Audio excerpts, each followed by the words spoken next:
All right, we've got 0x pattern 196. I don't like solids. This 3-ball looks like a problem, at least how I have it set up. There's got no hole even with ball in hand. And then the 7 and the 1 are also sort of restricted.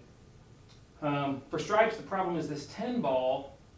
What I see is if you can shoot this 14, you've got a nice shot on the 10 afterwards, but that means the 11 has to go first. So working backwards there, you have to shoot the 11 to the 14 to the 10, the 15 is the next ball, and then it gets you to, these are tied up. So you have to shoot those first. And really the only way to shoot them is 9, 12, 13, roll up to the 11.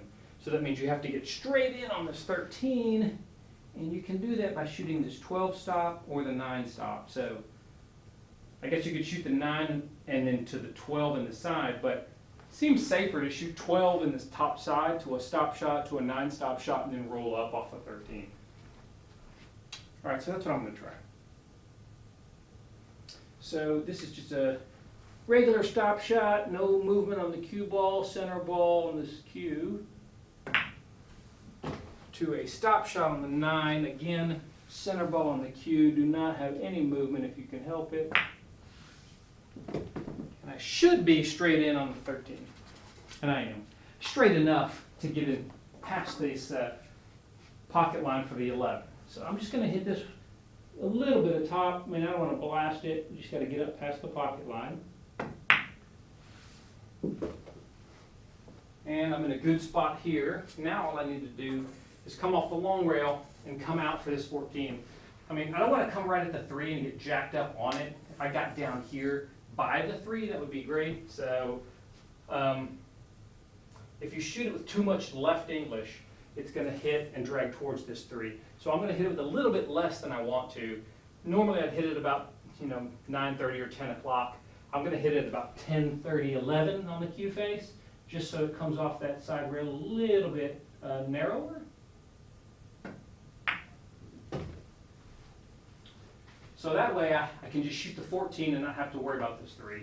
So if I stop right there on this 14, I should be perfect on this 10 ball. And now I can just shoot the 10, bump the 7 slightly, and I'll have the perfect angle on this 15 to get to the 8 ball.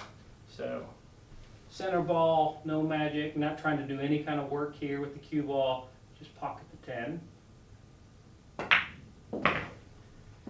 And now I just need to use a little bit of left and come this way. Too much left, and I'm going to bump the 6. Too little, and I'm going to come at the 3. So it does require a little bit of precision. That's why I don't like using this as the key ball, but it is what it is.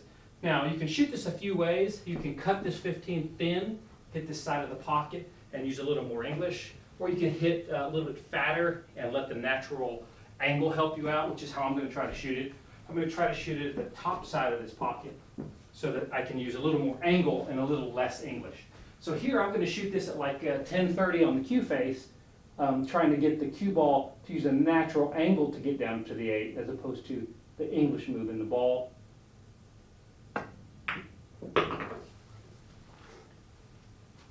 And that looks pretty good. I mean, I guess I could have come out a little farther, but I'd take this in any game, as your winning shot.